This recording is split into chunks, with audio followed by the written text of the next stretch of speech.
Hi, this is Exorcist, a show where I take a look at some gunpla and see how authentic they are.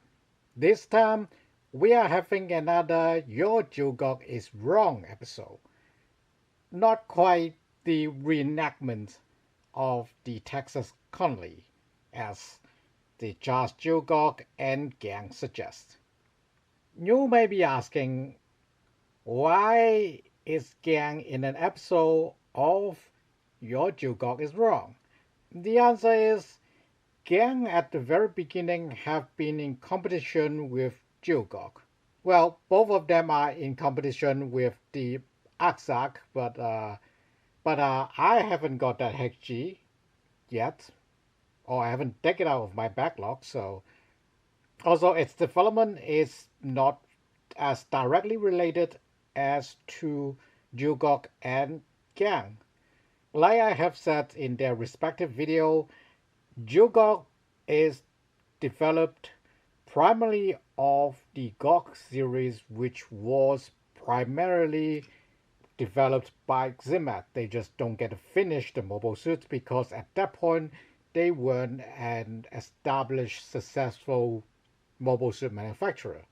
As opposed to Gyan, which while being developed by Zimat, uses a lot of Xionic technologies or technology based on Xionic ones in order to appeal to Xion High Command that Zimat can actually make general purpose mobile suits instead of just specialist ones.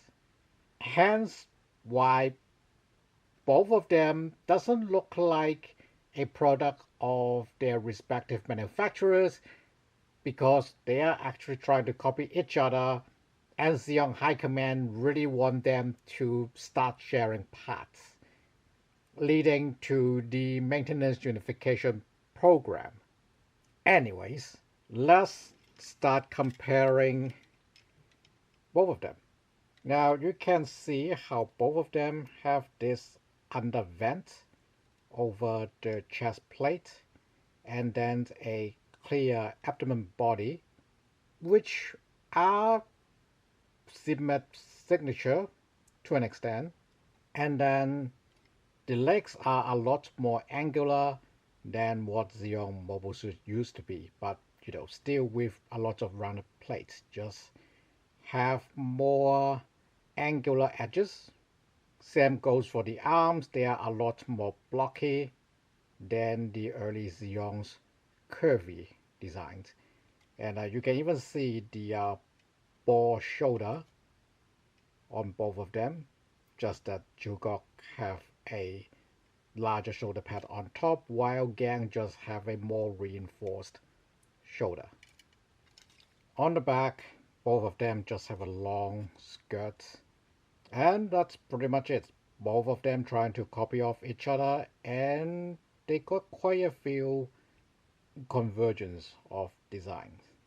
Now it is pretty clear that Gyan it's a lot more slim compared to Gelgoog, but Gyan isn't that slim.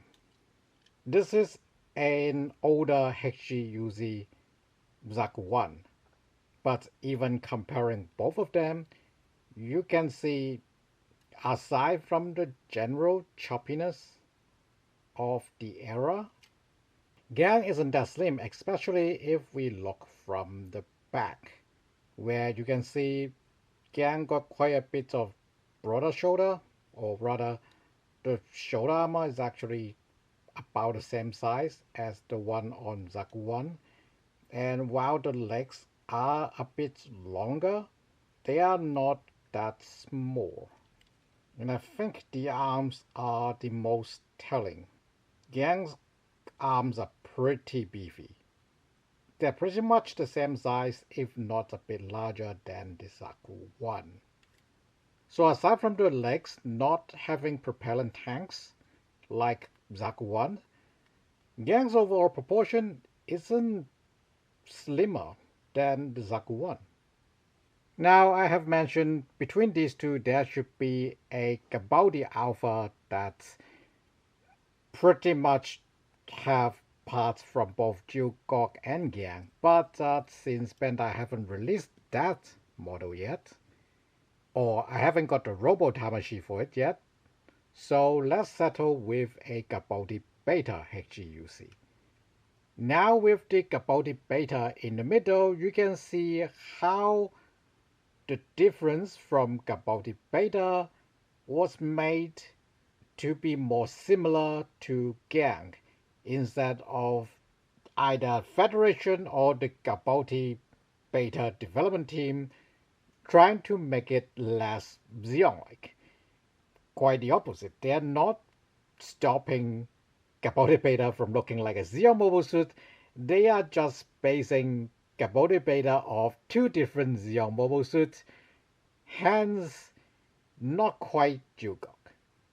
Now, as to what Galbaldy Beta is actually borrowing from Gyan, you can kind of see how Galbaldy Beta have a taller head. Kind of looks like Gyan.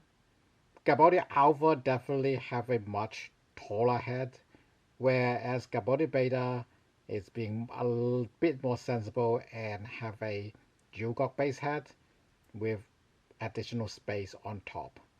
And then on the chest you can see how this free segment, not quite Xeon looking construction, is actually just Gyan with a more protective cockpit.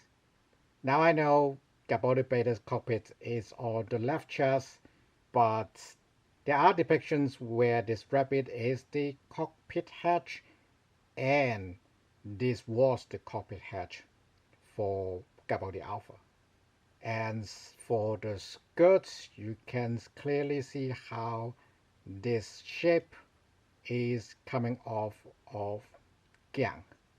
And so are the legs. You can see how Galbaldy Beta have a clear knee pad, and then another element on the knee joint following to the calf, and then with the trouser flaring out, and the feet or shoes are just as angular.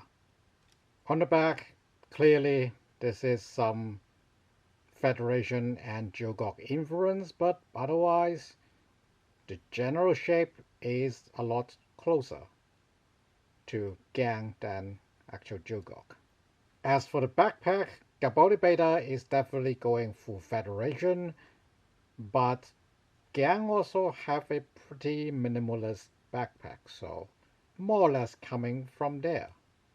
For the arms, Galbaldy Beta is pretty much all Gelgoog, except for the shoulder, where instead of a giant armor pad, it is integrated more or less like Gyan.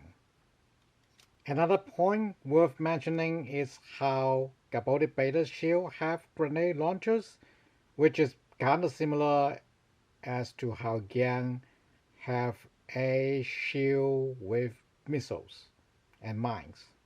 Although the general shape of this shield is definitely more Federation inspired. So here you go.